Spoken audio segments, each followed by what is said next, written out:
I woke up in the hospital again, and the first person I saw was Mary. She sat by my bedside, looking haggard with red, swollen eyes.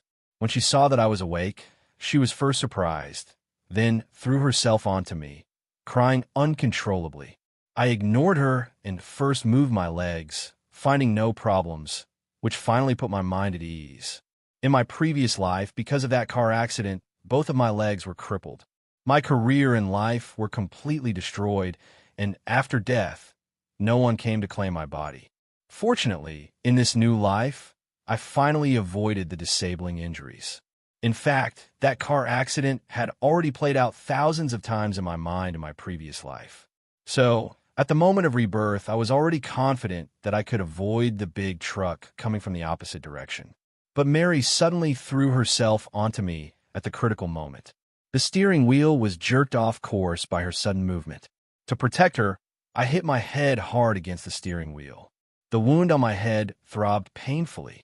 I took a deep breath to suppress the pain and looked at Mary, who was crying while leaning on me. "I'm fine. I could be discharged in a few days. It won't delay your divorce." Mary stopped crying at my words, lifted her head, and looked at me with reddened eyes. "Who said we were getting a divorce? I'm not divorcing. I want a divorce," she said while holding my hand and shaking her head repeatedly. "I've already torn up the divorce papers. Don't even think about divorcing me in the future." I frowned and looked at her. Wasn't divorce what she always wanted? Now that I've let her be with Eric, what else could she possibly be unwilling about? In my previous life, I became paralyzed from the waist down while protecting her. She only gave up the idea of divorce due to responsibility and pressure. I knew I was a burden, and I had proposed divorce many times, but she always refused. For the first period of time, Mary was indeed very good to me. She personally cooked and did the laundry, took me for walks every day, and tried every way to make me happy. That was a warmth I had never experienced since getting married.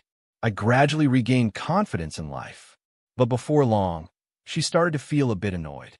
She would sneak out late at night and not return home until dawn. Later, she started going out during the day as well.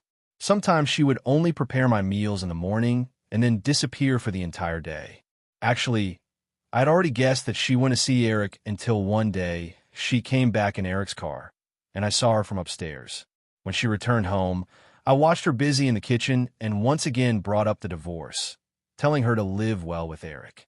I don't know if it was because I hit a nerve, but she immediately threw down the dishes and started throwing a tantrum. That day, we parted on bad terms. She slammed the door and left. But she didn't know that shortly after she left, there was a gas explosion at home. I was severely burned and rushed to the hospital for emergency treatment. The doctors called Mary countless times, but all the calls were hung up. In the end, the surgery failed, and I died on the operating table without even a single person to collect my body. To this day, I can still clearly feel the heart-wrenching pain of my skin being burned. I no longer want to see Mary's hateful and mocking eyes. Since this time, the car accident did not cause irreversible damage. Everything can start over again. Then, there's even less reason for Mary and me to continue despising each other. I looked at her calmly and said firmly, "Mary, we have wasted 7 years between us. You don't love me at all. So why?" Who said, "I don't love you. I love you." Mary seemed anxious upon hearing this, immediately interrupting me and repeating that she loved me. But I only found it laughable. How could she possibly love me? In 2 lifetimes, I have never seen her love me. I suddenly thought of something and laughed bitterly twice. "Speak. What do you want this time?" In the past, when she wanted something from me, she would first show weakness. As long as she said a kind word to me, I felt like I wanted to give her everything I had. This time, she actually took the initiative to say she loves me. She's probably trying to get me to do something for her or for Eric again. Or maybe she's come up with some way to humiliate me once more.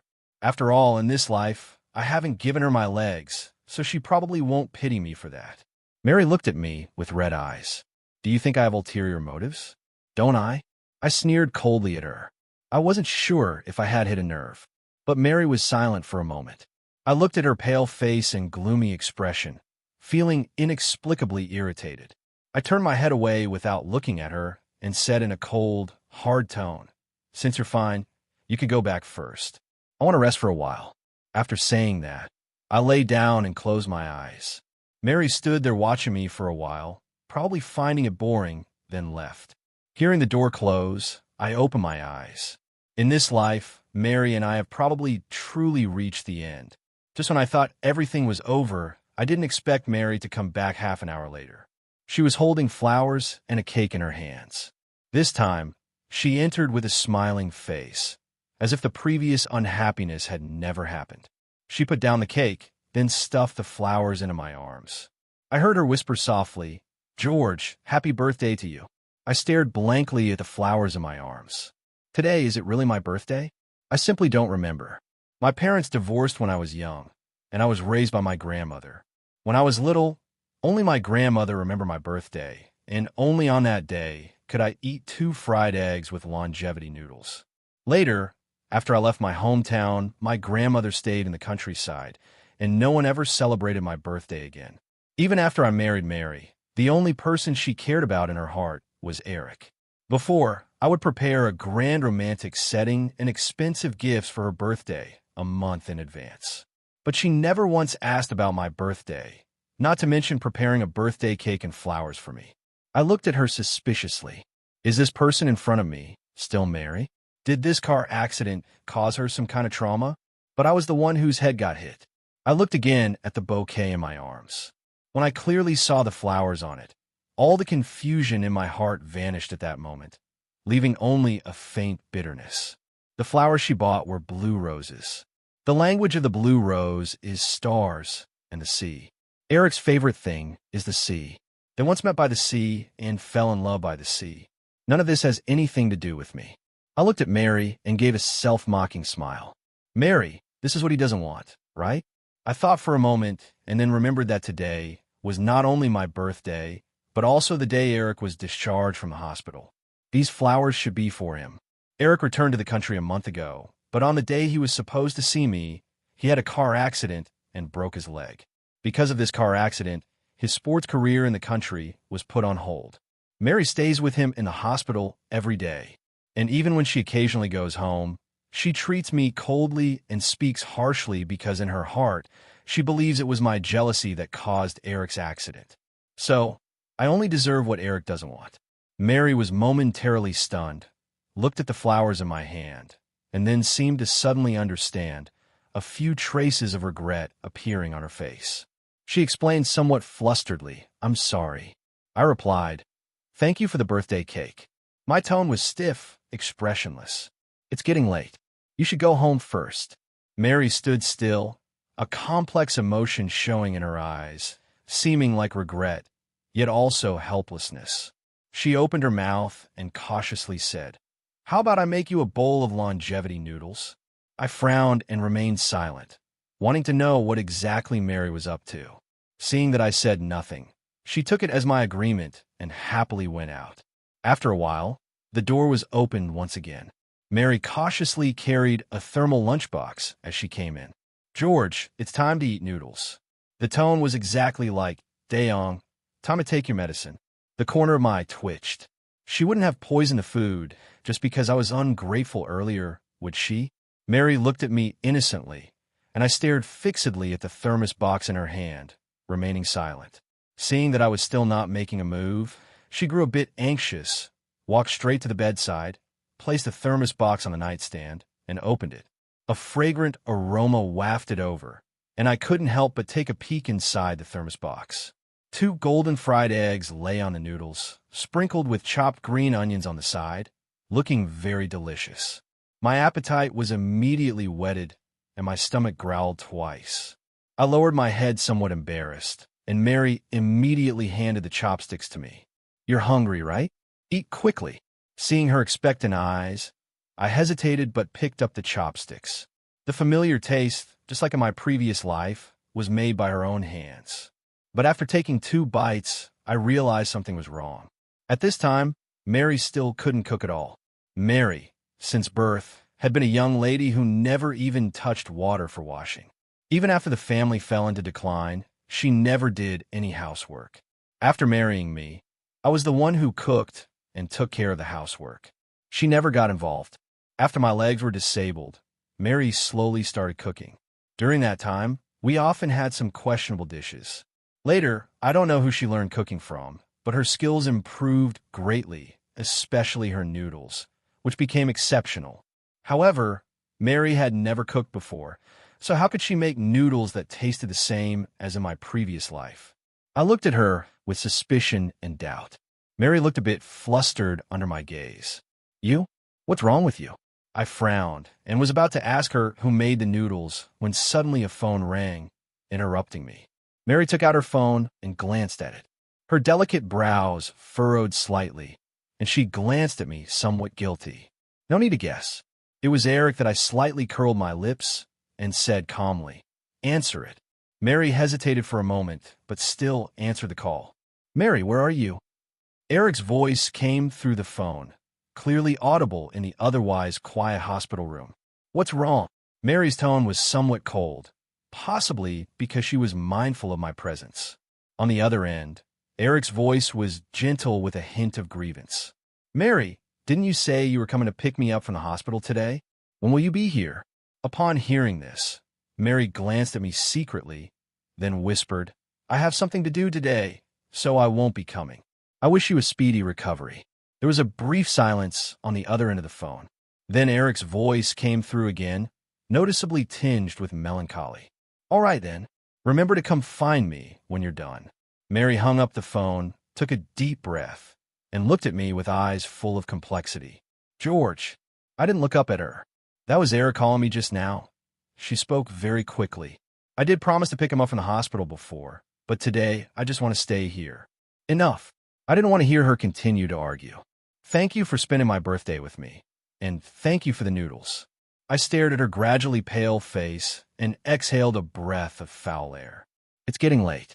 You should go back. He's still waiting for you." On this day, in my previous life, no one said happy birthday to me. After signing the divorce agreement in the morning, I mustered the courage to tell Mary that today was my birthday. I foolishly hoped to receive a word of blessing from her before we became strangers. But what awaited me was her disgust and mockery. She said, "Today is the day Eric is discharged from the hospital. You ruined his future by any means, and you still have the heart to celebrate your birthday." I could only weakly explain that it was just an accident.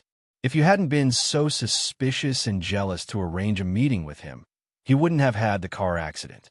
The doctor said he can never compete again. His life is ruined. Don't you feel any guilt? George, how can your heart be so cruel? Every word felt like a knife stabbing into my heart. I was too weak to say anything more and could only keep apologizing. Later, on the way to the Civil Affairs Bureau, an accident happened. I lost both legs, which for Mary was probably a way to make amends to Eric. "George, rest assured, today I will only be with you, and in the future, I will only be with you." Mary's words pulled my thoughts back. I looked in her bright and deep eyes, suddenly feeling a bit flustered. Why is everything different from my previous life? The room fell silent again, with only the occasional sound of vehicles outside and distant voices. But my heart could no longer be calm, so I just lay in bed, turned my head away, and replied gloomily, "Do as you wish." I didn't know how Mary behind me reacted, only vaguely hearing a low laugh. I closed my eyes and forced myself not to pay attention to her. After a while, I heard Mary whisper, "You rest well. They'll be outside." Then I heard footsteps leaving, and the door was gently closed. I opened my eyes and quietly looked at the doorway, deep in thought about the following days. Mary came every day. Every time I mentioned divorce, she avoided the topic and refused to talk about it, so I could only let it go for now. On the day I was discharged from the hospital, Mary came holding a bouquet of delicate lilies. Smiling brightly, she handed the flowers in front of me and said, "Congratulations on your discharge." I was a bit surprised that she would give me this fragrant lily. My gaze fell on the flower in her hand. The language of fragrant lilies is great love. Mary smiled lightly and slipped it into my hand. "There's a surprise for you at home." Sensing my puzzled look, she didn't say much. She just gave a mysterious smile, then turned around, humming a tune as she went into the ward to pack her things. unusual behavior over the past few days had shocked me many times, but now I had grown accustomed to it. I just assumed she felt guilty towards me because of this car accident. Once I was discharged from the hospital, she would probably return to her old self. The car slowly drove towards the villa, and when we reached the door, I saw an unexpected person. It was Eric. He actually came all the way to my house. I turned my head to look at Mary to see if this was the surprise she was talking about. Mary frowned slightly in confusion, and after catching my gaze, she shook her head repeatedly. I didn't invite him here, and I don't know why he's here. It seemed that Eric's eyes lit up when he saw the car coming, and he hobbled forward. "What are you doing here?" Mary rolled down the car window and asked first. Eric furrowed his brows slightly, his expression dim. "Mary, you haven't come to see me for a long time. I kind of miss you." Mary glanced at me and said coldly to him, "Eric, I am already married. Don't say things like that that could easily be misunderstood." I raised my eyebrows at her words. Mary actually said something like that to Eric. Eric's face instantly turned pale. "Mary, what do you mean?" Mary's brows furrowed even tighter. "Eric, I made it very clear a few days ago. I can be your friend, even family, but nothing beyond that."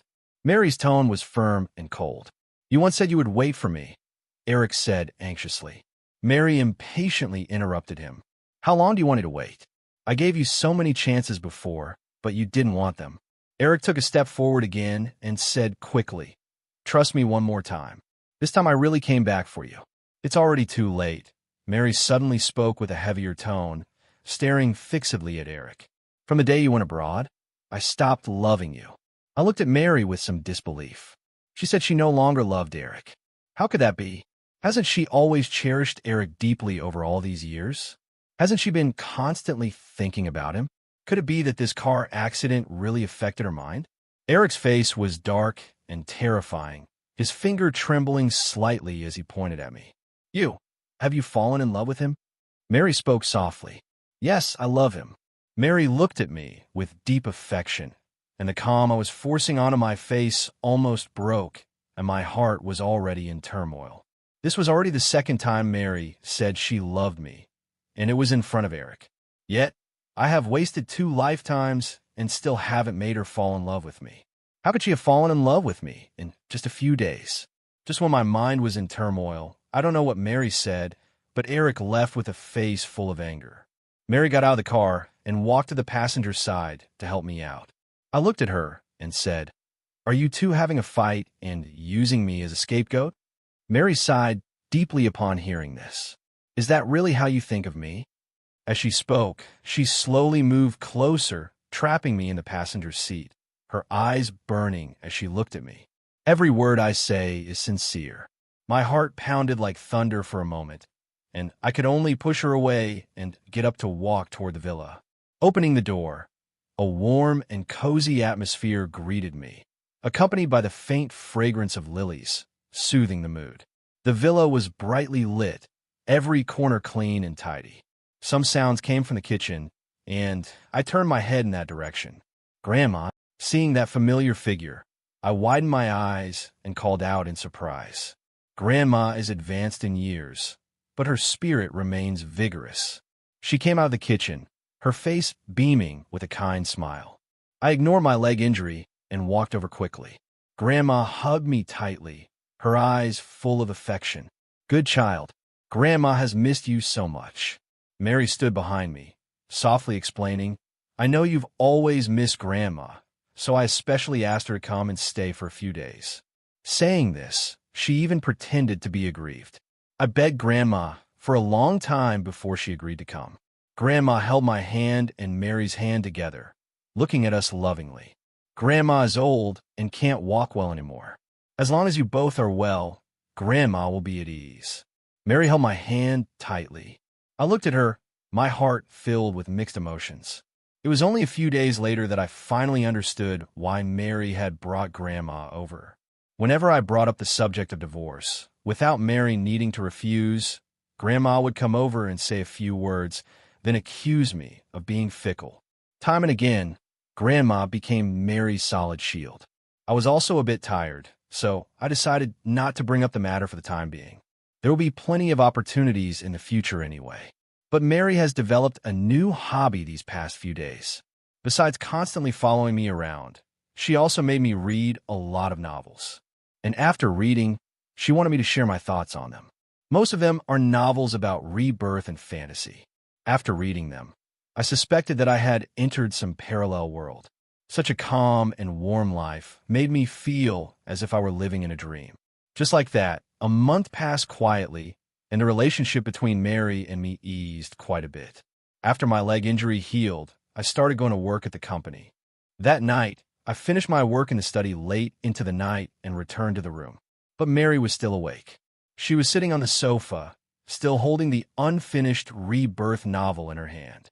But her gaze was no longer on the pages. Instead, she was looking out at the starry sky, seemingly lost in thought. I walked over and sat beside her. "Why aren't you asleep yet?" Mary turned her head and handed me a cup of hot milk, shaking her head and revealing a faint smile. "Waiting for you." Although I'd gotten used to her recent slick talk, this phrase, "waiting for you," still caught me off guard. I took the milk while telling her that I was going on a business trip to Haicheng. "No." When she heard where I was going, she suddenly sat up straight, crossed her legs, and sat in front of me with a serious expression. "George, can you not go?" "Why?" Looking at her serious expression, I suddenly had an inexplicable premonition. It seemed that what she was about to say next would overturn my current understanding. "Actually, I had a dream a couple of days ago." She hesitated, seeming unsure of where to begin. "I dreamed that in 2 days something big would happen in the high-tech zone of Haicheng." Then she told me about the scene she saw in her dream. She said there would be a chemical plant explosion in Haicheng, causing countless casualties and heavy losses. Her words were like a boulder thrown into a calm lake, stirring up waves in my heart. Silent stillness spread throughout this small space. It turned out she really was reborn. Seeing that I remained silent, she thought I didn't believe her and angrily tried to bite me. "Go on, Mary." I suppressed my thoughts and looked at her with amusement. "I'll believe you then. What else have you dreamed about?" I tried to keep my voice calm. Mary bit her lip and, from her perspective, recounted everything that had happened in the previous life. At first, I still had a somewhat story-listening attitude, but later I gradually furrowed my brows. "Half a year after you were discharged, I received news that there was a technology abroad that could treat your leg. But the treatment was too expensive, so I could only find a night shift job. I wanted to save some money to go abroad with you, but I was too stupid and earned too little. It was Eric who found me. He said their gym had a high-paying job, but required working during the day. I had no choice but to leave you at home, but I didn't expect that because of my negligence, a fire would break out in the house." Mary's expression turned fearful and scared, and my heart was in turmoil as well. In the previous life, when she went to see Eric, it wasn't to reminisce about old times, but to earn money to help me treat my leg. I couldn't believe it. In my previous life, I never expected Mary to sacrifice anything for me. So, even when she said she would take care of me for the rest of my life, I just thought it was a passing whim. Brief guilt always runs out eventually. But now she tells me that she sincerely wants to spend her life with me. Even going to see Eric was all for my sake. I looked at her little face, pale and flustered from being lost in memories. I wanted to hold her hand to comfort her. I wanted to tell her the truth about my rebirth. But before I could speak, I was suddenly interrupted by the ringing of a phone. Mary, and I saw the name on the phone screen at the same time. Eric. Those two words were a bit jarring, and I immediately came to my senses. I got up, picked up the water cup, and was going to wash it. Mary followed me to the kitchen. I turned on the faucet with my back to her. She pressed the speakerphone button. Eric's familiar voice came through. "Mary, this is probably the last time he'll call you." His voice was somewhat muffled. Besides his voice, there was the howling wind and the sound of bottles clinking. Mary began to get nervous. "Where are you?" "I'm on the rooftop of our high school teaching building." He spoke softly. "Mary, do you still remember when my parents just passed away? You comforted me, saying that from then on you would be my family. That year, I was about to jump from here to end it all, but you stopped me. Now you don't want me anymore either." His voice carried a hint of relief along with some regret and sighs. "I feel like there's nothing left for me to hold on to." "Eric, don't be impulsive. Mary shouted, turning around to grab her clothes and put them on. Wait for me. I'll be there right away. She hung up the phone, turned her head, and saw me still by the sink, as if she hadn't heard anything. She rushed in and grabbed the hem of my clothes. Why are you just standing there like an idiot? Go change your clothes quickly. I stumbled from being pulled. Change my clothes?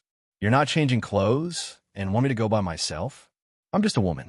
I can't pull him. Mary, a bit irritated, took out her phone and dialed a number. I'm calling the police right now. I don't even know how a drunkard got in. The students haven't finished their evening study yet. What kind of thing is it to jump down in front of the children? She spoke rapidly, then shouted at me again. What are you standing there for? Hurry up. Listening to her irritable nagging, I finally found a familiar feeling from my previous life in her. However, at this moment, she was even more adorable than before. By the time we were driving on the road, the police had already arrived at the scene. When we arrived safely at the school, only chaos was seen. The students were evacuated urgently, and the police set up a cordon around the area. Eric was standing on the rooftop of the teaching building, still holding a half-empty bottle of alcohol. All around him were empty bottles of alcohol, scattered and toppled over. Mary rushed out of the car and ran over anxiously. The wind on the rooftop was very strong. The police dared not approach Eric, who was 5 meters away. Mary was taken to the rooftop by the police, and I followed. Mary, he insists on seeing you. Please stall for us a little while. The rescue team will arrive soon. Mary glanced at me. I was held back outside the police line and nodded to her. She took a deep breath, steadied her voice, climbed the steps, and called out, Eric. The figure at the edge of the rooftop moved and turned around, revealing a face full of redness. Mary, you're here. Eric, can you come down first? Eric didn't respond to her and kept talking to himself. I'm sorry that I was too greedy. I didn't want to be family with you. His gaze turned towards me, standing outside the crowd. Eric smiled as if he had shed all his burdens and heavy loads.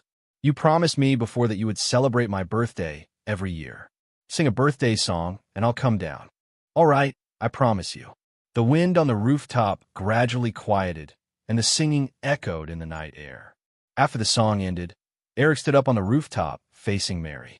It's been many years since I last heard you sing, and you still sound wonderful. Thank you. Did I have another question I want to ask you?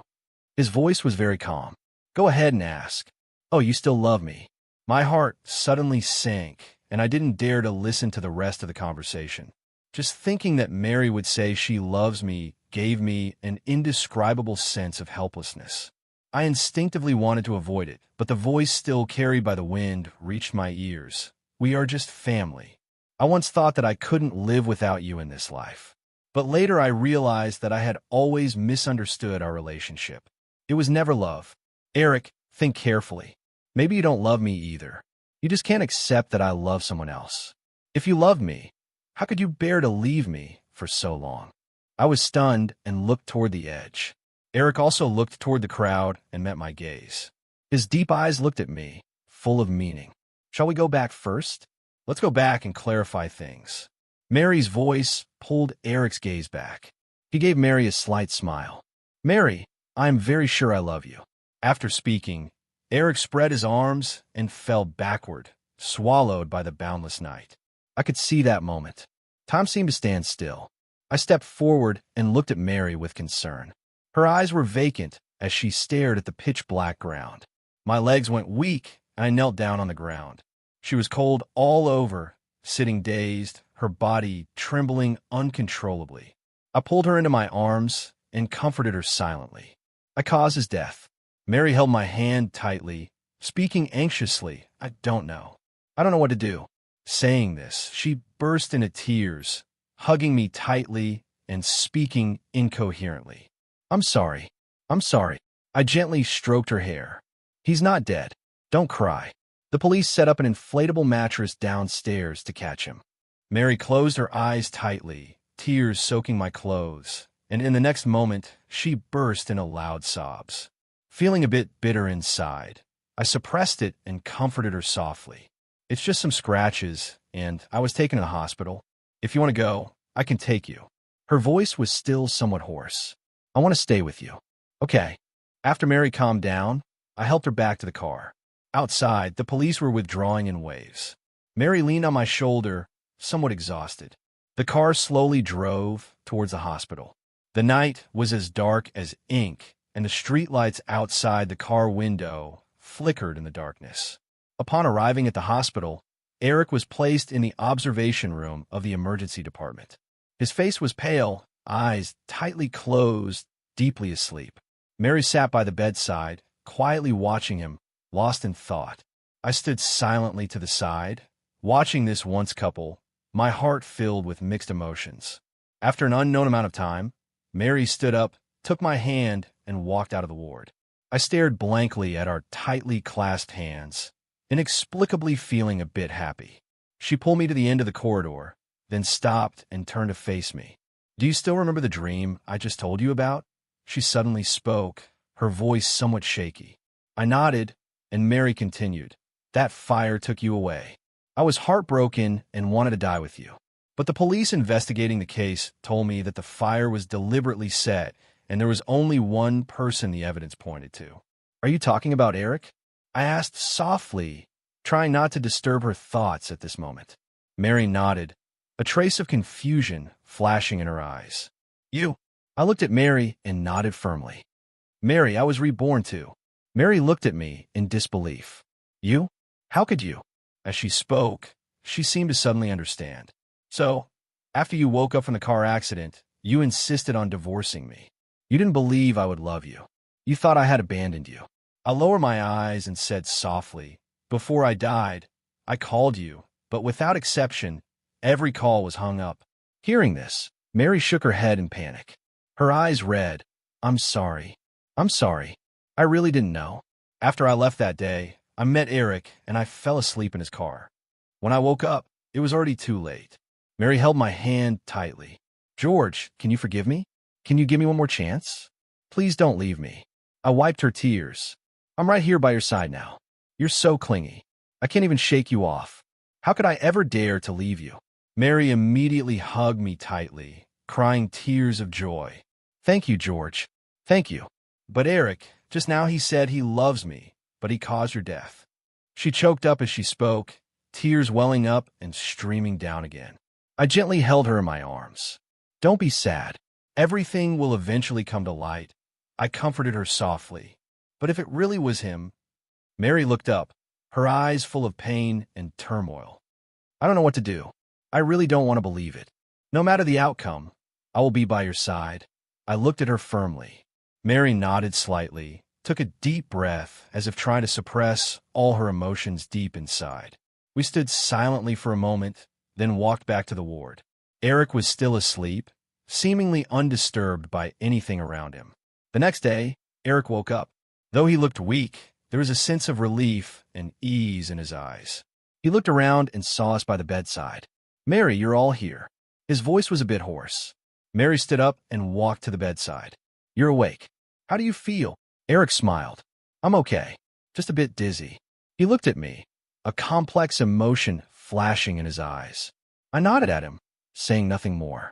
As soon as the person woke up, the police received the news.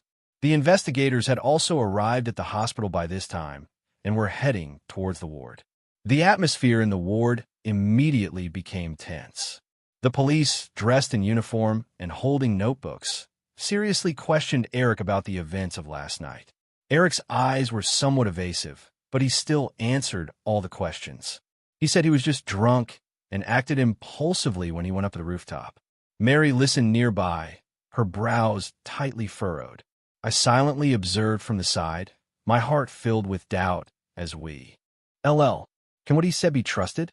After the police investigation was completed, Eric was sent back to the general ward. Mary was silent for a moment, somewhat hesitant. I don't know whether to believe Eric's words or stick to my initial suspicion. Let's observe first, then make a decision. She thought for a moment and seemed to find it feasible. All right. In the following days, we occasionally visited Eric while secretly observing his behavior and having someone investigate him. However, just when we thought everything was about to end, an astonishing piece of news arrived. Eric has gone missing. This news hit like a bombshell, leaving us shocked and somewhat uneasy. The police immediately launched an investigation, but Eric seemed to have vanished without a trace. Mary and I also searched everywhere for Eric. We checked all the places where he might have appeared, questioning everyone who might have seen him, but still, we found nothing until a week later when I was going to work. I ran into Eric again downstairs at the company. He was filthy and disheveled, and the look in his eyes was crazed. I sensed danger and quickly dialed the emergency number, but before I could speak, he snatched my phone and smashed it on the ground. The next moment, a cold blade pierced flesh with a muffled sound. The surrounding crowd began to stir in chaos. I widened my eyes, staring at the person standing in front of me, wrapped tightly and holding a dagger. It was Eric. His eyes flickered with madness and determination, a smirk curling at the corner of his mouth. "Why?" I struggled to speak, pain radiating from my chest as blood stained my clothes. Eric sneered coldly. "Once you're dead, Mary will be mine." His words were filled with cruelty and determination that I looked at this madman in disbelief. I tried to struggle, but the dagger had already pierced deep into my body, leaving me unable to move. "As long as you are here, Mary will never come back to me," Eric roared, swinging the dagger in his hand once again. However, at that moment, a figure rushed over and tackled Eric to the ground. It was Mary. She tried to wrest the dagger from Eric's hand, but Eric's strength made it impossible for her to break free. "Mary, let go!" I shouted with all my might, but my voice sounded so weak. Mary turned her head, her eyes filled with panic. She glanced at me, then suddenly exerted force, pushing Eric away, and a dagger slipped from her hand. Suddenly, Eric lunged again, grabbing the dagger and stabbing fiercely at me. I closed my eyes, waiting for the fatal blow, but the expected pain did not come. I opened my eyes and saw Mary standing in front of me. The dagger was deeply plunged in her back. "Mary!" I cried out in shock, watching her slowly fall before me, my heart filled with fear and despair. Eric seemed stunned by the scene as well, standing there motionless. Just this moment of distraction allowed the nearby rescue team, who were ready to act, to seize the opportunity and pin him to the ground. The police also arrived in time and escorted him onto the vehicle. I endured the pain in my body and struggled to lift my upper body to look at Mary. She was lying in a pool of blood, her face pale, eyes tightly shut. I held her hand tightly, letting her feel my presence. "Mary, you can't be hurt." My voice trembled, tears welling up in my eyes. The ambulance roared over, and the medical staff quickly lifted Mary and me onto the vehicle. In the ambulance, I held her hand tightly and fell into unconsciousness. I woke up suddenly from a deep sleep, finding myself already in a hospital room, surrounded by the familiar smell of disinfectant. Struggling to sit up, I looked around, searching for Mary's figure. She lay quietly on the bed beside me, her face still pale, but her breathing had become much steadier. I breathed a sigh of relief, the fear and despair in my heart easing somewhat. Struggling to get out of bed to check on Mary, the wound was pulled, and I gasped sharply, sitting quietly on the bed, waiting for the pain to subside. I turned to look at her, recalling the scene that had just happened, still feeling a lingering fear. But more than that, I felt gratitude and guilt towards Mary. If it weren't for her, I might have already... Just then, the door of the hospital room was gently pushed open, and a doctor walked in. He held a medical record book in his hand and carefully examined Mary's injuries at her bedside. I watched him nervously, afraid to hear any bad news from his mouth.